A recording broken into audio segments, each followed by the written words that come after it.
ಹಿಂಗೆ ಏನದೂ ಗೊತ್ತಿಲ್ಲ, ಅವ್ರಿಗೆ ಬಿಟ್ಟಂಥ ವಿಷಯ. ಆದರೆ ಅವ್ರು ಕಳ್ಕೊಂಡಿದ್ದು ಮಾತ್ರ ನಿಜ.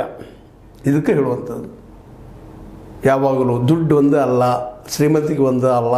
ಶ್ರೀಮಂತಿಗೆ ನಾವು ಜಗತ್ತನ್ನು ಗೆಲ್ಲಬಲ್ಲಿವಿ ಮಾಡಬಲ್ಲಿವಿ ಅನ್ನುವಂಥದ್ದಲ್ಲ. ಶಸ್ತ್ರಾಸ್ತ್ರದಿಂದ ನಾವು ಜಗತ್ತನ್ನು ಅಂಜಿಸ್ಬೋದು ಅನ್ನೋದಲ್ಲ.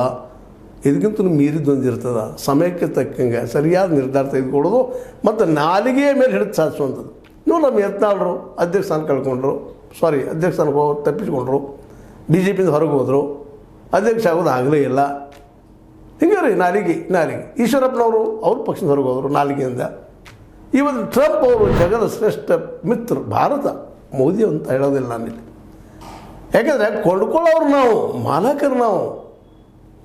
ಸಾರಾಯಿ ಮಾರುವವ್ರ ಮಾಲಕರಲ್ಲ, ಸಾರಾಯಿ ಕುಡಿಯೋರು ಮಾಲಕರು. ಯಾಕೆ ನಾವು ದುಡ್ಡು ಕೊಟ್ಟಾಗ ಸಾವುಕಾರ ಆಗ್ತಾರ? ಇಲ್ಲ, ಅವ್ರೇನು ಸಾವುಕಾರ ಆಗ್ತಾರ? ಹಂಗೆ ಇವರಿಗೆ ನಾವು ಶಸ್ತ್ರಾಸ್ತ್ರ ಕೊಂಡುಕೊಂಡ್ರೆ ಮತ್ತೊಂದು ಕೊಂಡ್ಕೊಂಡ್ರೆ ಅಮೇರಿಕ ಶ್ರೀಮಂತ ಆಗ್ತದೆ. ಏನೋ ಸುಂಕ ಭಾಳ ಕೇಳಿಬಿಟ್ಟಿವಿ ನಿಮ್ಮ ವಸ್ತುಗಳಿಗೆ ಅಂತ ಹೇಳೋದು, ಲಕ್ಷ ಕೋಟಿಗಳೆಲ್ಲ ವಿಮಾನಕ್ಕೋ ಮತ್ತು ಅದಕ್ಕೆ ದುಡ್ಡನ್ನು ತಕ್ಕೊಳ್ಳೋದು. ಈ ಮುಂದುವರೆದ ದೇಶಗಳು ಉದ್ಯೋಗ ಇದು. ಶಸ್ತ್ರಾಸ್ತ್ರ ತಯಾರು ಮಾಡಿ ನಮಗೆ ಹಂಚೋದು, ಅದು ದುಡ್ಡು ಹೊಡ್ಕೊಳ್ಳೋದು. ನಾವು ನಿಮಗೆ ಉಪಕಾರ ಮಾಡಿದ್ವಿ ಅಂತ ನಾನು ಹೇಳೋದು.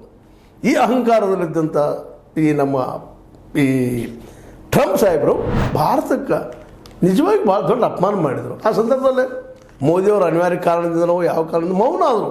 ಅದು ಒಂದು ರೀತಿ ಒಳ್ಳೆಯದಾಯಿತು, ಆ ಮದ್ದು ಬೇರೆ. ಆದರೆ ಮೋದಿಯವರು ಸರಿ ಅಂತ ಹೇಳ್ತಾ ಇರಲಿಲ್ಲ. ಮೋದಿಯವರು ನೀತಿ ತೆಗೆದುಕೊಂಡ ನಿರ್ಧಾರ ಸರಿ ಅಂತಲ್ಲ ನಾ ಹೇಳ್ತಾ ಇಲ್ಲ. ಕಾರ್ಪೊರೇಟ್ಗಳನ್ನ ಹಾಸಿಗೆ ರತ್ನಗಂಬಳಿನ ಹಾಸಿ 16-17 ಲಕ್ಷ ಕೋಟಿ ರೂಪಾಯಿಗಳ ರಿಟರ್ನ್ ಅಪ್ ಮಾಡಿದರು, ಶ್ರೇಷ್ಠ ಅಂತ ಅಲ್ಲ. ಇವರು ತಪ್ಪಿದಾರಿಲ್ಲ ಅಂತಲ್ಲ. ಮೋದಿಯವ್ರನ್ನ